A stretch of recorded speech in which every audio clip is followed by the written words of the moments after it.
para mim é um prazer enorme estar aqui e o que é mais legal, né, conversando com a Camila, que me encaixou nesse dia, né, com estudantes e tal, que eu acho uma troca muito bacana, né, gosto muito de fazer esse tipo de conversa. E é isso mesmo, assim, tipo, eles perguntaram, o que é que você vai colocar alguma coisa ali, alguma apresentação? Eu disse, não, gente, meu negócio é bater papo. Eu gosto mesmo dessa troca, e aí até queria sugerir aqui uma mudança, né? Tipo, em vez de eu ficar aqui falando pelos cotovelos, né, e no final abrir para perguntas, eu queria propor aqui realmente uma conversa em que eu vou falando e que, tipo, alguém tiver alguma curiosidade, uma pergunta, qualquer coisa, levanta a mão, eu acho que dá uma dinâmica melhor, porque, assim, a minha proposta aqui hoje é realmente contar a minha experiência nos últimos 23 anos, né? Acho que pelo cabelo branco já dá para notar um pouquinho, né, que a gente já tem uma estradinha aí, né, Claudinho?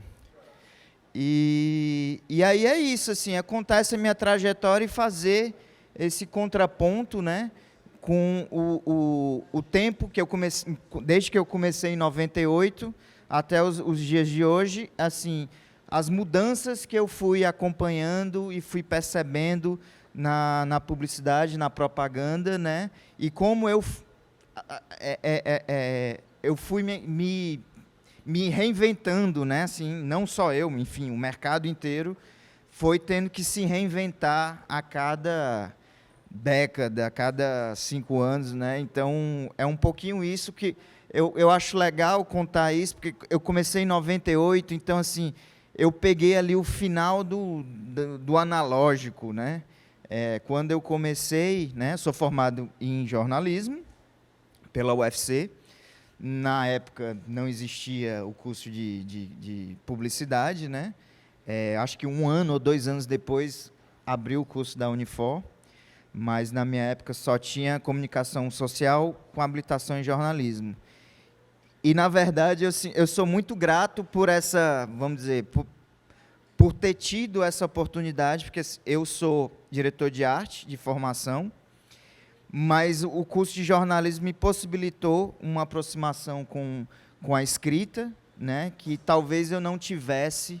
Acho que todo mundo aqui já, né, pelo que eu percebi, todo mundo meio que já tem um contato com a agência, com esse mundo mais do botar a mão na massa, então já sabe que cada um vai indo ali para o seu caminho, né, os heads de redação, head de direção de arte, e a gente meio que vai ficando naquela, né, de tipo, troca ideia com a dupla, e na hora de fazer o título, não, é contigo aí, né? Então, a coisa o curso de jornalismo me proporcionou essa aproximação com a escrita, que eu achei, depois, quando eu entrei em agência, que eu fui, né, aprofundando na direção de arte, e eu achei que eu nunca mais ia, enfim, sempre...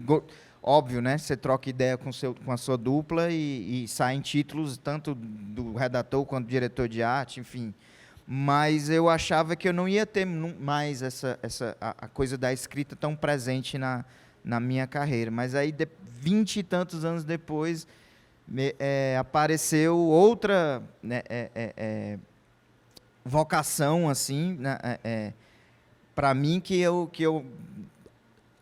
quando eu comecei que eu entrei na faculdade em 96, eu jamais imaginaria que em algum momento eu ia querer mexer com cinema, né? Então, muito tempo depois isso apareceu, e aí ressurgiu, né, a coisa da escrita, né, do roteiro, de escrever roteiro e tal, e foi muito importante a passagem no curso de jornalismo por conta disso, né? Mas é isso, aí eu entrei, a minha primeira experiência em agência foi em 98. Eu entrei na Íntegra. A Íntegra era uma agência relativamente nova, né? Que tinha, acho que uns 3, 4 anos no máximo, com o Paulo Fraga e o Rodrigo Gunning. E era uma agência que estava assim, começou, o Rodrigo e o Paulo tinham muita experiência, já tinham passado por várias agências, e tinha uma pegada muito de criação, né? Era uma agência de criação. E foi uma experiência muito bacana, porque eu entrei e não sabia o que, enfim, entrei estagiário, eu não sabia se eu era redator, se eu era diretor de arte, enfim, mas eu sabia que eu queria criação, né?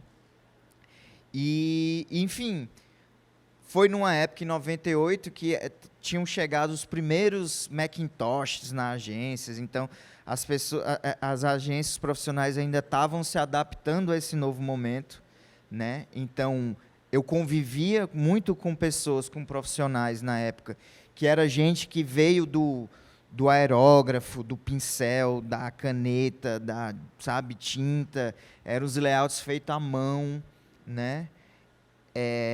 Inclusive, né, foi nessa época, em 98, eu conheci o Cleiton, e o Cleiton, ele veio dessa escola, o Cleiton começou dentro de agência, ele era arte finalista, entrou como arte finalista na Ágil, e era na mão, assim, era na munheca, fazia layout com caneta, com lápis, o cara realmente tinha que ser artista, né? E era, na verdade, ele não era arte finalista, era layoutman, que chamava.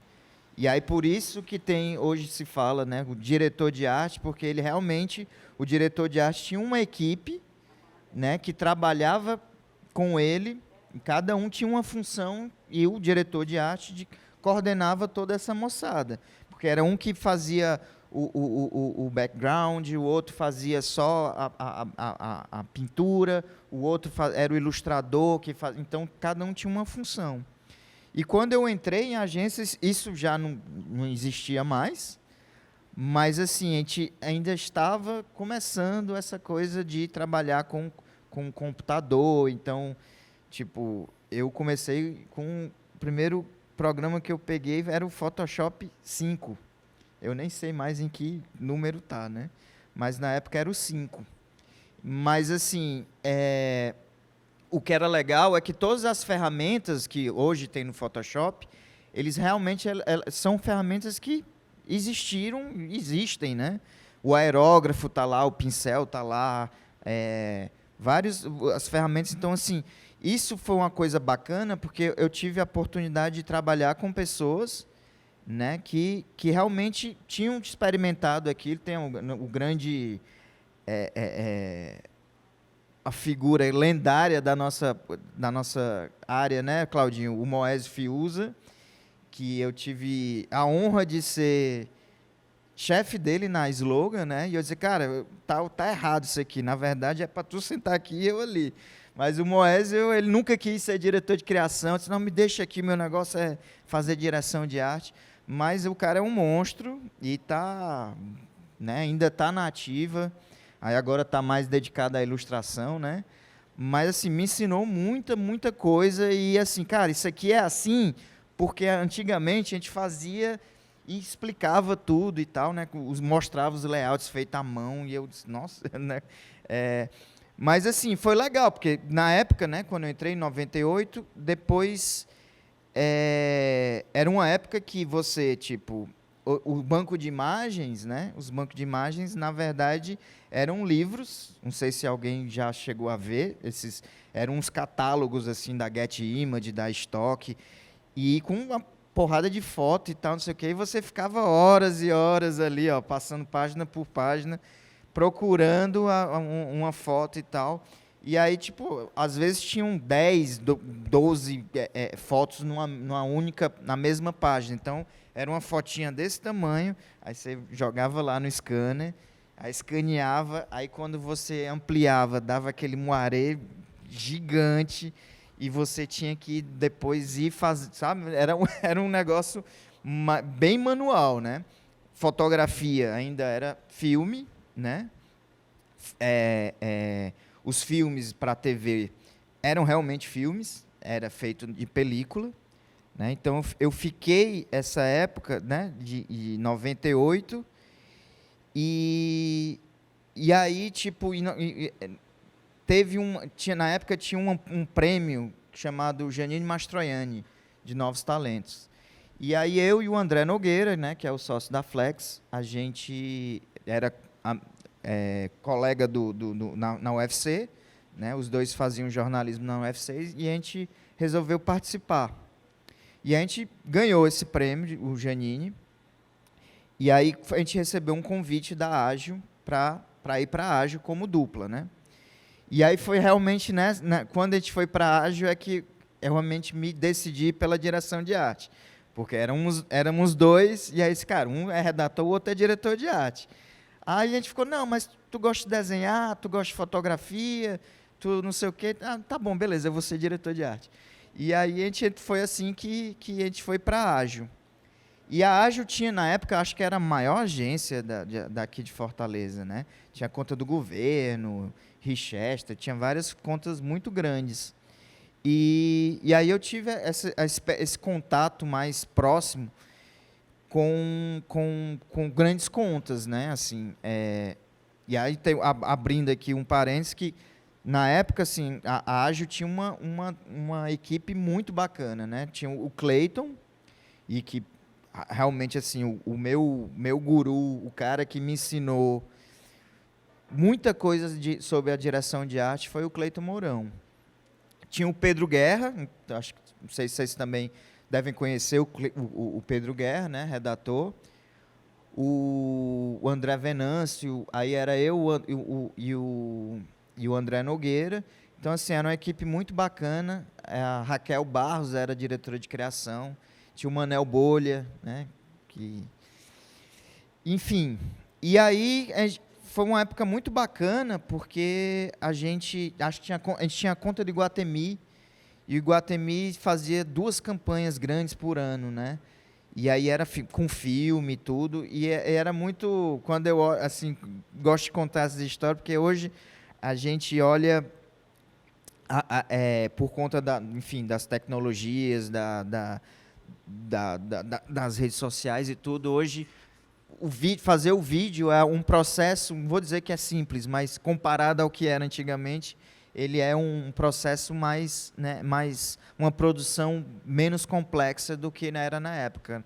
Então, imagine aí você fazer um filme, passar uma noite inteira filmando e tal, e sem saber o que é que estava acontecendo de fato ali, né? Porque era feito na película, você acompanhava, tinha uma noção ali das cenas, e tipo, quase um mês depois você ia ver o resultado daquilo, né? Quando você mandava o filme revelar em São Paulo, aí depois tinha um longo processo de montagem, né? Porque imagine que era película, você tinha que cortar, a edição era feita assim, você pega esse pedaço, cola nesse outro pedaço, que não sei o quê. Então era bem complicado. E aí, às vezes, quando chegava o filme, né, que você ia assistir o filme, aí você, e aquela cena que a gente fez, aqui, né, que ficou bem bonita. Puxa, cara, na hora que a gente revelou e tal, ficou muito escuro, a luz caiu na hora e tal, não sei o quê. E era isso, né? Não tinha muito o que fazer, né? E do mesmo jeito na fotografia, né? Fotografia também era filme. A gente ia acompanhar as fotos e era engraçado porque, assim, a coisa mais próxima do que é hoje, eu me lembro que na época a Delfina fazia isso, que ela montava a luz inteira, deixava lá toda no esquema e tirava uma Polaroid. E aí, tipo, cara, é isso aqui. Aí comparava ali com layout e tal, não sei o quê. Não, é isso aí mesmo. E aí fazia foto. Mas assim, a Delfina era mais caprichosa assim na época. Mas muita coisa ia lá, não, confia que vai ficar bom, né? E aí depois você tinha todo o processo, chegava os chroma, você tinha que ver foto por foto, para escolher a foto melhor que ia para a gráfica, para escanear numa qualidade bacana. E muitas vezes você via uma foto, cara, isso aqui está muito legal, mas você tinha que ver esqueci até o nome da parada, era uma lupinha assim, né? E aí, cara, a foto estava desfocada, assim, muitas vezes você não tinha muito esse controle, né, do que o produto final que ia chegar, né? E, enfim, isso eu estou falando, né, ali em 98, 99, e aí eu fiquei 2 anos na Ágil, Aprendi muito, muito com o Cleiton, com o Pedro.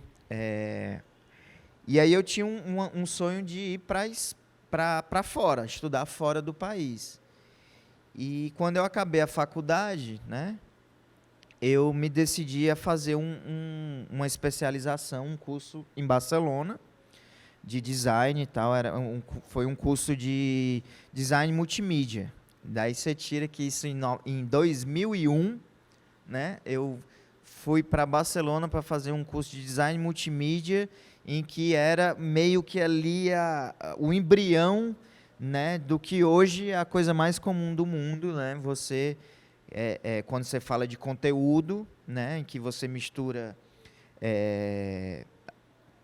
direção de arte com vídeo, produção de vídeo, com toda essa parte, né, com a coisa da internet e tudo isso antes, nessa época era tipo, era o boom, né, assim, o curso mais inovador na época, para quem queria fazer, estava nessa área da publicidade. E aí eu me joguei lá e tal, e foi bacana, um curso muito, muito interessante, aprendi muita coisa de programação, de HTML, e, enfim, de edição de vídeo. E aí, quando eu acabei o curso, eu resolvi, cara, já que eu estou aqui, né, em Barcelona, eu acho que eu vou pegar minha pasta e vou rodar nas agências, né, para ver o que acontece. E eu lembro que, na época, eu fiz uma pasta, né, era estudante, liso, não tinha...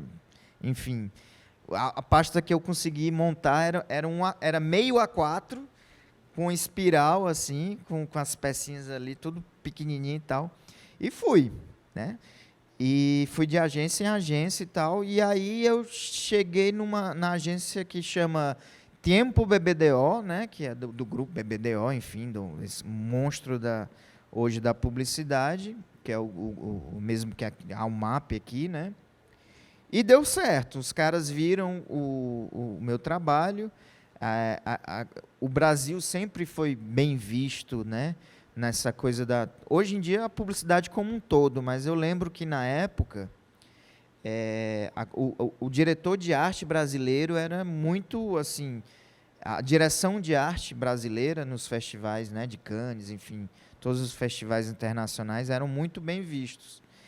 E aí eu lembro que o diretor de criação, né, que foi me entrevistar, enfim, acabou fechando, me contratando lá, ele dizia, olha, ele chegou me levou assim para a sala, lá onde está da criação, disse, olha, eu consegui um brasileiro.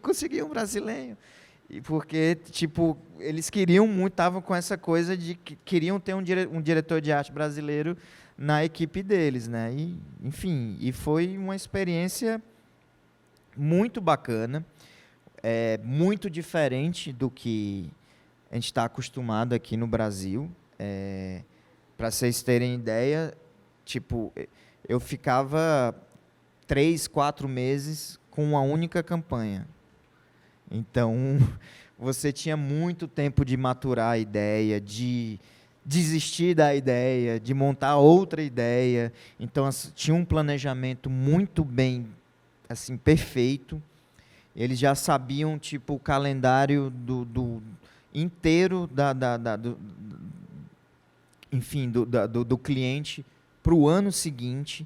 Então, eles já sabiam, cara, agora, nesse primeiro semestre desse ano, a gente vai fazer uma campanha para fazer um reforço dela daqui a 2 anos com outra campanha. Então, a gente já meio que criava uma campanha já pensando no que vinha nos anos seguintes, né? E era o grupo BBDO, então, assim, eu tive a oportunidade de trabalhar com Bayer, né? Fazia as campanhas da aspirina, PepsiCo, né, que é uma chips. Basicamente eu estava na área era Bayer, uma chips, Pepsi, mas assim muito muito pouco, mas assim, Cheetos, né, eu fiz muita coisa para Cheetos, né, o salgadinho, e foi uma experiência muito bacana. Outra maneira de criar, assim, os espanhóis, ele tem a coisa do design muito minimalista, né? Assim, acho que a direção de arte brasileira ela é mais carregada, assim, mais gosta muito enfim, de uma coisa mais pomposa, vamos dizer assim. E os espanhóis têm uma direção de arte muito minimalista, muito limpa. E essa troca de experiência foi muito bacana, porque eles me procuravam, né, para dizer, cara, me ensina como é que não sei o quê. E eu, moleque, cara, moleque, eu tinha 23 anos. E eles perguntavam como é que é isso, como é que faz aquilo, Aí eu mostrava umas coisas dos amigos aqui. Olha, aí mostrava as coisas do Cleiton também, assim, ó, o que a galera anda fazendo lá no Brasil.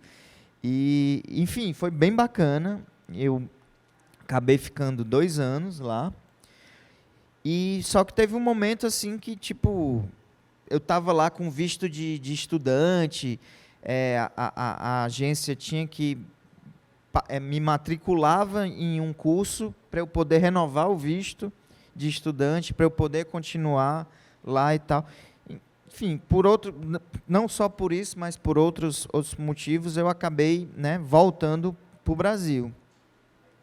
Voltei para Fortaleza e quando eu chego em Fortaleza, tipo, os meus amigos já não estavam mais aqui, né? O Cleiton já tinha ido para São Paulo, o Pedro, o Léo Gonçalves. E aí eu fiquei uns 2 meses por aqui e recebi o convite do Cleiton e o Pedro, que estavam numa agência também, Sinapse se chamava essa agência, que é até o cara um dos sócios que era o braço direito do Roberto Justus ele tinha um programa que era o Walter Longo, esse aí mesmo. Ele era o dono da Sinapse, ele tinha inventado uma parada que ele chamava de advertainment, que era misturar publicidade com entretenimento, que hoje a gente chama de conteúdo, mas na época, isso o quê? Em 2003, 2004? Não, 2003, 2004, por aí. Era uma grande sacada, assim, e aí eu fui para lá. Cara, nunca tinha imaginado eu morar em São Paulo, mas assim, não tinha mais como fugir. Depois realmente da experiência de Barcelona, né, trabalhar com grandes contas, com um mercado, não é, com as proporções muito maiores, realmente meio que virou quase que uma obrigação, uma continuidade, eu ir para São Paulo. Mas assim, na verdade, quando eu cheguei, aí eu tomei um susto muito grande assim, quando eu cheguei em São Paulo, porque eu vinha de um mercado, né, de uma experiência de Barcelona, com processos longos, bem estudados, tudo muito. E aí entrei na pauleira de São Paulo. Cara, a gente passava 3 dias em reunião e no 4º dia a gente virava uma noite para montar uma campanha. E eu ficasse, cara, o que é isso, né? Como é isso, né? Então, assim, eu realmente eu me assustei um pouco. E aí eu não curti muito aquela experiência, né? Naquele momento. E aí eu acabei saindo da Sinapses e fui trabalhar com marketing político, que era o Einar, também é um cara que tem uma raiz forte aqui no Ceará, fez a campanha do Tasso Gereissati, aquela primeira de 86 e tal. E aí eu fui trabalhar com o Einar. E aí também foi outra experiência muito legal, porque eu tive a experiência de fazer campanha política no Acre, né, Rio Branco, fui para Rio Branco, campanha para prefeito de Rio Branco. Pude também ir para Lisboa, acabei voltando de novo para a Europa para fazer campanha para primeiro-ministro de Portugal. E também foi uma experiência muito bacana. E isso, né, depois, enfim, aí voltei e tal, fiz uma campanha em São Paulo mesmo. E também eu já meio que eu sempre fui meio inquieta, assim, né? Já deu para perceber que eu fui pulando, assim, várias coisas. E aí eu quis voltar para a agência mesmo, agência convencional, porque, tipo, pô, tô aqui em São Paulo e tal, tem as grandes agências brasileiras que estão todas aqui, eu acho que eu tenho que focar mais nesse objetivo.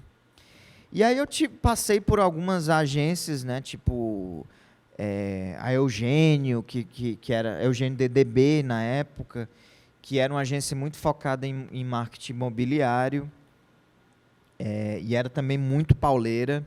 A gente praticamente, a gente virava uma noite criando, enfim, fazendo campanha, virava mesmo, de sair no outro dia 10 horas da manhã, aí passava o outro dia todo dormindo, aí voltava para a agência no dia seguinte, virava outra noite trabalhando, e aí, cara, aí eu disse, meu irmão, não, também não é isso que eu quero, né? Assim, essa é muita loucura e tal.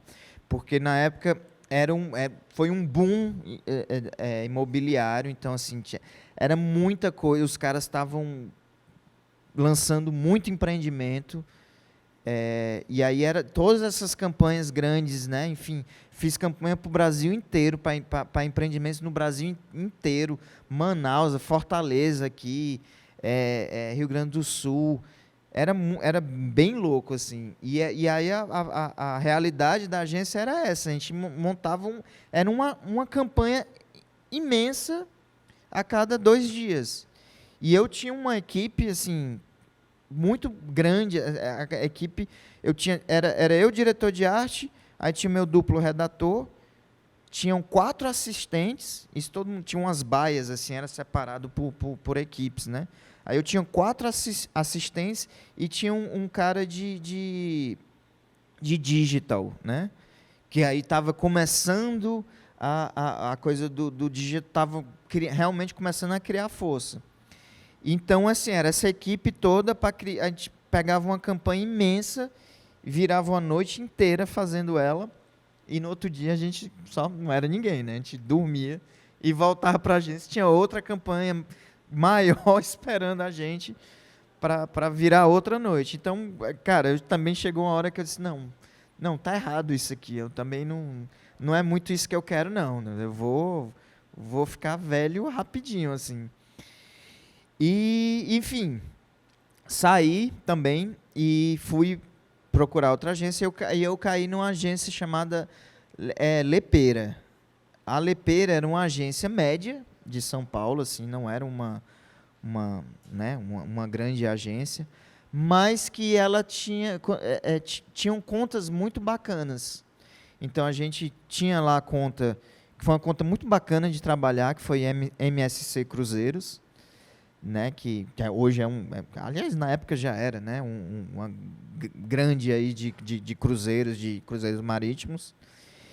E aí a gente saía, né, para filmar, para gravar no cruzeiro. Então fiz vários cruzeiros assim, trabalhando meio e aproveitando ali ao mesmo tempo. Aí em Morumbi, que é uma faculdade, né, particular lá, bem grande, Tratores Valtra e tal. E foi na Lepeira foi a primeira oportunidade. Opa, diz. Colombo, a gente fez muito Colombo, bem lembrado. E a gente, como é que diz? Eu cheguei, foi a primeira experiência como diretor de criação. Eu entrei como diretor de arte, e aí, de repente, quando eu me vi ali, não, o diretor de criação está saindo e você vai assumir a direção de criação. E isso eu tinha o quê? Tinha 30 anos, eu acho. Com 30 anos, aí foi um novo desafio, né, na minha vida, dirigir, comandar uma equipe inteira de criação, que é como disse, a Lepeira era uma agência média, mas ela tinha ali por volta de umas 60 pessoas, né? A criação tinha umas 30 pessoas na criação. E foi também outra experiência bacana, né? E aí, depois, cara, da Lepeira, eu fui para a agência que chamava Fala, que era uma agência muito focada no varejo e tal. E aí, um pouco tempo depois, a Fala foi comprada pela Fischer. E aí eu caí na Fischer América, E, assim, nada combinado, nada, assim, as coincidências que a vida traz pra gente. Eu voltei a trabalhar com o Cleiton, o Pedro e o Léo, né? E aí foi muito bacana, né? Foi na Ficha realmente uma agência grande, né, de São Paulo. E fiz muita coisa bacana nessa época. E aí, enquanto eu estava na Ficha, eu estava muito bem, estava feliz na Ficha, mas aí começou a me atentar vira e mexe a África, dizendo, tá precisando de diretor de arte na África e querem conversar contigo lá. E eu morria de medo da África, morria de medo da África. Por mais que assim, a vontade era muito grande de trabalhar na África, porque os caras tinham as maiores contas do Brasil, mas eu também sabia que a África comia o seu cérebro, né, ali de uma maneira muito louca. E aí o primeiro convite acabou não dando certo e tal, não rolou, nem lembro mais porquê, enfim, não fui. Mas aí quando me fizeram um segundo convite, acabou que eu aceitei e aí eu fui e caí fui para a África. E realmente, assim, foi uma experiência muito engrandecedora, porque aí a gente já está falando de 2010. E aí, grandes contas, eu cuidava da conta, por coincidência, né? Também, a conta que eu era a Vale, né? O Alexandre Vale, tomando conta da Vale. E aí a gente fazia, cara, eram campanhas muito grandes, assim, em que, tipo, hoje em dia virou uma coisa meio que normal, né, na pandemia principalmente, mas eu lembro de fazer campanha para a Vale que o fotógrafo estava em São Francisco e a gente acompanhava as fotos, né, tipo, no computador, e ele ia conversando com a gente ali, fazia um vídeo, e aí ele ia passando as fotos ali ao vivo, ali meio que e a gente, pô, aqui, mexe acolá e tal, não sei o que, a gente era até uma foto que era um bebê meio que ali parodiando o disco do Nirvana, né, que era um bebê dentro d'água e tal, e foi uma coisa muito legal, assim, de ter feito na época, né, em 2010. E, enfim, era muito. A experiência na África foi. A criação era um negócio enorme, gigante. Eram várias baias, sei lá quantas, acho que tinha para lá de 60 pessoas só na criação, né? E também era uma coisa que eu sabia que tinha existido em agência na década de 70 e tal. Inclusive, a minha monografia de conclusão de faculdade foi sobre isso, que era os fotógrafos dentro da agência, que trabalhavam dentro de agências publicitárias, a Scala, né, que nem existe mais, mas era uma agência enorme aqui de Fortaleza e que tinha um estúdio de fotografia dentro da agência. E quando eu fui para a África, eu pude ver isso, né? Nunca tinha visto, nem mesmo na Espanha, na época, tinha uma infraestrutura daquele tamanho. Então, na África, tinha um estúdio fotográfico dentro, com um fotógrafo stand-by lá dentro. Então, a gente fazia os layouts, né? E aí, tipo, encontrava a imagem e tal, só que a mão do modelo não estava numa posição que a gente achava que era legal, que podia ser de outro jeito. Então, a gente mandava o layout para o fotógrafo, e aí depois ele trazia várias opções de mão, com a mesma luz, com a mesma parada, a gente só fazia a montagenzinha, e ele, né, com a mãozinha lá no canto, assim. Então, cara, era assim, criar layout na África era uma coisa incrível, né? Você tinha uma sala só de 3D. Então, qualquer coisa que se você não encontrasse a foto, manda o cara do 3D fazer. Então, pedia lá pro cara, eu queria fazer uma caixa assim, assim, assado, sei lá. E voltava, um Big Bang, qualquer coisa. Voltava assim para ti, aquilo tudo bem bonitinho. Então, assim, era realmente uma loucura, assim, a infraestrutura da África. Mas também era o ritmo muito pesado, assim, de tipo, você virar à noite, virar duas, três noites seguidas. Existe até a lenda, né, que a galera fazia tipo um bolão lá para saber quem era o próximo que ia passar mal e bater no hospital, que é terrível isso, né? Mas, enfim, também foi uma parada que eu, tipo, cara, depois eu sabia que eu tinha que segurar aquela onda durante um tempo pelo aprendizado, pela experiência, mas depois de um tempo eu comecei a paquerar de novo com a ficha, né? Assim, cara, eu era feliz na ficha e eu sabia, né? E, enfim, aí eu acabei voltando para a ficha, depois de um tempo, abri uma vaga lá e aí eu pedi para voltar e foi, né, bacana. E aí nessa época eu estava igual o Claudinho para ter filhos, estava ali na beiradinha dos gêmeos nascerem. E aí rolou essa vontade de voltar para Fortaleza, né? E aí quando eu voltei para esse cara, vou voltar para Fortaleza e tal, né? Criar os meninos no Ceará, que é mais jogo e tal. E aí eu comecei a conversar com algumas agências, né? E aí deu certo com a Verve, né? Na verdade era a minha predileção voltar ir para a Verve por conta do Beach Park, enfim. Eu já tinha trabalhado com o Chiquinho, né? Com o Chico Albernay na época da íntegra, e eu curtia, né? E aí foi a época que a gente, né, trabalhou junto. Aí o Claudinho logo em seguida disse, não, cara, você é professor. Desistiu da vida.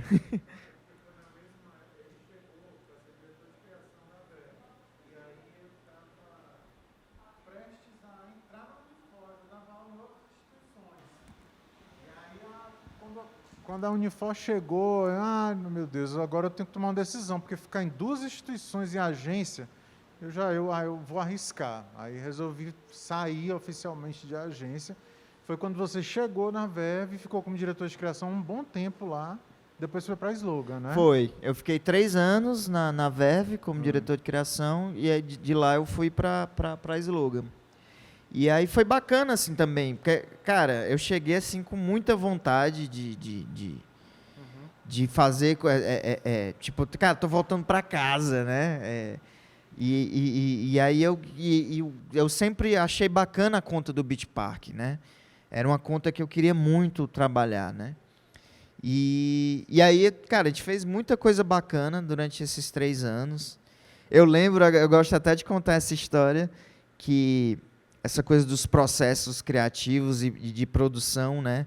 De como, às vezes, o tiro pode sair pela culatra, né? Eu lembro de uma campanha que era a inauguração de um brinquedo que chamava Arrepios. E a gente tinha criado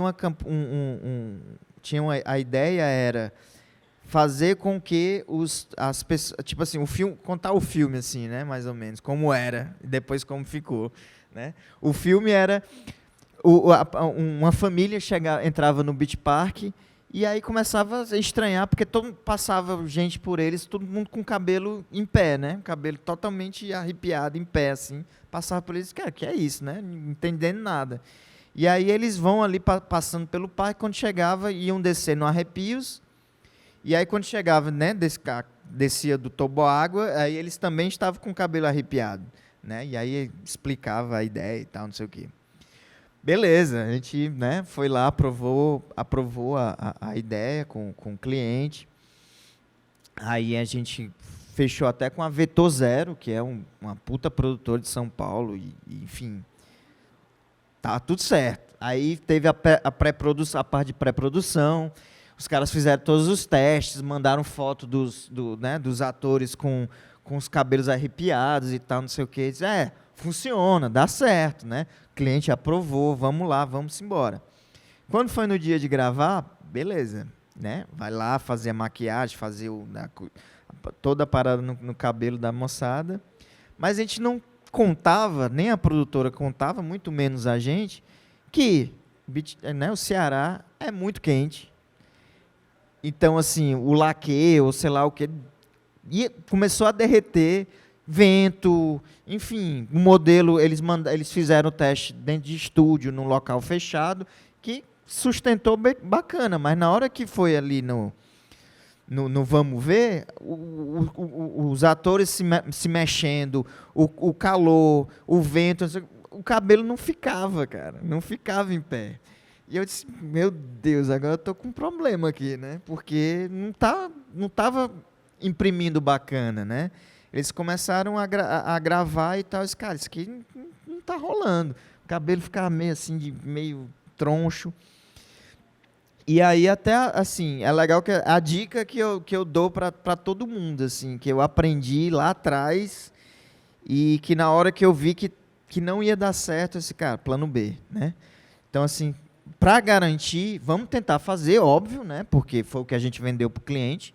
Vamos seguir o roteiro, mas vamos também fazer um plano B aqui, que faz o feijão com arroz bem feito, e a gente fecha o filme, né? É uma cena normal de parque, as pessoas se divertindo normalmente, e a gente joga o casal, né? Que os protagonistas, descendo no final com os cabelos arrepiados, que aqueles 10 segundos ali do final do filme com o cabelo arrepiado, a gente garante.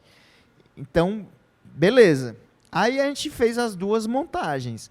Apresentou para o cliente, obviamente o cliente disse, esse cabelo tá terrível. E aí a Clarice, né, que é a diretora de marketing do Beach Park, eu vi a cara de desespero dela assim, meu Deus, meu Deus. Aí eu disse, calma, Clarice, peraí. Puxei ali da manga ali o segundo filme. Aí ela disse, não. Então beleza, agora deu certo. Vamos nesse aqui porque o resultado está mais satisfatório. Né? Então, assim, é uma coisa que eu aprendi e já me deparei muitas vezes com essas situações em que você... óbvio que a gente, né, como criativos, a gente sempre quer ousar e buscar novos formatos, experimentar coisas novas. E muitas vezes o layout fica muito bacana, funciona muito bem, mas como você tem todo um processo de convencimento do cliente também, né? Que quando você apresenta coisas, né, que saem ali um pouco do quadrado, o cliente tem uma certa resistência, né? Porque pinta uma insegurança normal, né? Então tem todo aquele processo de convencimento, mas sempre fica aquela pulguinha atrás da orelha. Vamos ver, né? Sempre tem aquele, tá, beleza, vamos ver como é que fica. Esse vamos ver como é que fica é muito perigoso. Então eu sempre faço, tá, beleza, vamos fazer, se é foto, vamos fazer a foto do jeito que a gente pensou o layout e tal, e tal, e tal. Mas antes, vamos fazer o feijão com arroz, coisas que a gente sabe que funciona, né? Vamos ali um pouco mais para o convencional, que depois que eu garantir aquilo ali, eu fico muito mais tranquilo, inclusive de extrapolar além do que o que foi sugerido em layout, né? Então a gente tem essas três possibilidades, né? A bola de segurança, o que foi vendido para o cliente, e tem uma ousadia a mais ali, que a gente, se o resultado for bom, a gente pode até arriscar ir com essa terceira opção. Então, é uma dica bacana, assim, que funciona bem e evita vários constrangimentos. Mas, enfim, voltando, né, da experiência da Verve, aí eu fui para a Slogan, né, acho que em 2014, 2015, por aí. E foi legal, foi um momento, né, uma transição da Slogan. A Slogan, né, acho que é uma das agências mais antigas de Fortaleza em atividade. E eu cheguei lá esse novo momento da Slogan, né? E aí foi bacana, porque a gente também, eu pude trabalhar com outros clientes, assim, que, né, São Luís, eu me envolvi muito na época com um processo também de transformação da Unifanó, né? Na época era Fanó, né? Fanó para Unifanó, que aí foi comprado pelo grupo Widen, que não era Widen na época, era DeVry. Enfim, teve todo esse processo. A gente pôde participar, que também foi um momento muito bacana, da concorrência do Beach Park, que quando o Beach Park finalmente meio que, a gente quer tentar ir para São Paulo e tal, e convidou agências de São Paulo para, né, para essa concorrência, e convidou a Slogan, né, para também participar. E a gente, né, teve todo um processo muito demorado, até eles chegarem em 3 agências finalistas, e foi muito legal que tipo, a Slogan ficou em segundo lugar, né, nesse processo. E foi uma concorrência de muito envolvimento meu, assim, bem emocional mesmo, assim, de tipo levar os filhos para gravar, sabe, meus filhos pequenininhos, e cara, eu queria muito ter aquela conta de novo e o envolvimento total, assim. E a gente não levou a conta, mas, cara, a gente saber que uma agência de Fortaleza concorrer em pé de igualdade com, na época, era a Red, a Artplan e a Slogan, né? Cara, para mim foi assim, foi uma vitória. Enfim, e aí a Slogan, já em 2018, assim, eu entrei num período que eu fiquei meio, vou ser bem sincero com vocês, eu comecei a ficar um pouco desgostoso com a propaganda, né? Muito tempo, já estava com, sei lá, 20 anos que eu estava no mercado, é muito cansativo, o processo é desgastante, aquela coisa de, cara, faz muito tempo que eu não vejo um pôr do sol, né? Porque você está sempre dentro de uma agência, né? Você sai 7, 8, 9, né? Aquela velha história de pedir pizza, a glamourização do trabalho escravo, praticamente, né? De virar à noite, pedir pizza e tal, não sei o quê. E aquilo já não fazia muito sentido para mim desde a época de São Paulo e foi fazendo cada vez menos sentido. E eu fui ficando meio cansado, assim, disso tudo. E aí na Slogan, meio que eu me aproximei muito dessa coisa da produção de filme, né? De acompanhar e realmente meio que co-dirigir os filmes da Slogan, né? Então, eu me aproximei muito das produtoras, trocava muita ideia, o pessoal da Terra Vista, principalmente, eu fiquei muito próximo, e eu comecei a criar gosto pela coisa do cinema.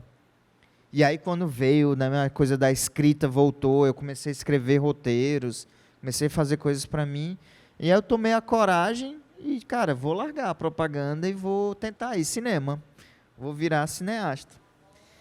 E, enfim, eu não escolhi uma época muito boa, né? Porque era 2018, governo Temer, 2018 para 2019, né? Governo Temer, aquela coisa meio estranha, logo depois, né, assumiu o Bolsonaro, acabou o Ministério da Cultura, acabou, enfim, os editais foram ficando rareando, ficando cada vez mais difícil, e eu disse, pô, logo na minha vez, né? Mas, assim, eu ainda consegui fazer um curta, produzir um curta-metragem na cara e na coragem, assim, realmente do jeito que eu pensei um roteiro em que eu conseguia produzir, né, não ia ter grandes dificuldades de produção. Aí produzi isso com o Sival Júnior, que é fotógrafo, né? Enfim, aí eu coloquei esse curta para rodar o Brasil em todos os festivais.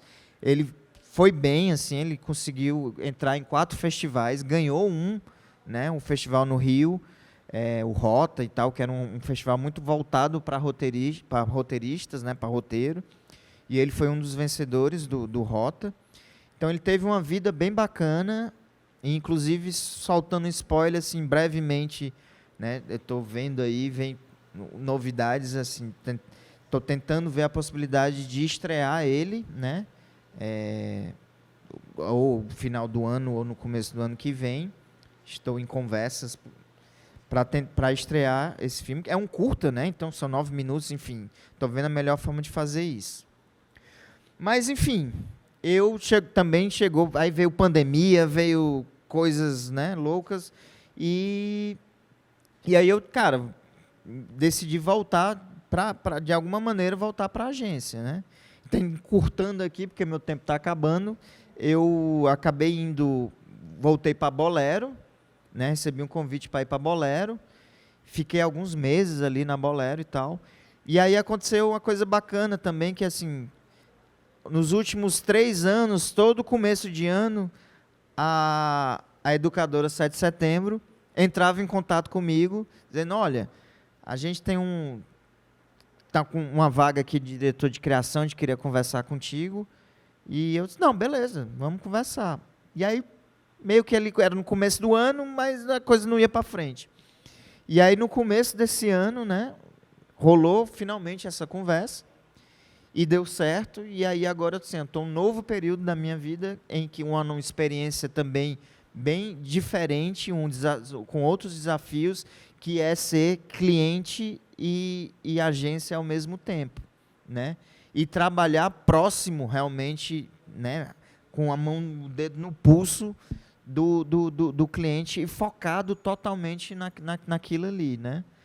E é uma experiência bacana, um formato que eu nunca tinha tido a oportunidade de trabalhar, e está sendo muito legal. Tem um ano que eu estou lá, mas assim, já tentando, né, mudar um pouco a formulação. É um cliente legal, porque tem 86 anos aí de história. Então, o desafio agora é aliar toda a tradição, toda a história do 7 de setembro, mas sempre olhando, né, sendo contemporâneo, mirando para o futuro. Então, é trabalhar essa coisa da tradição e modernidade ao mesmo tempo. E são novos desafios aí. E eu acho que é isso, gente. Assim, foi uns 23 anos aí de experiência que eu estou contando aqui para vocês. Espero que tenha contribuído um pouquinho. É isso.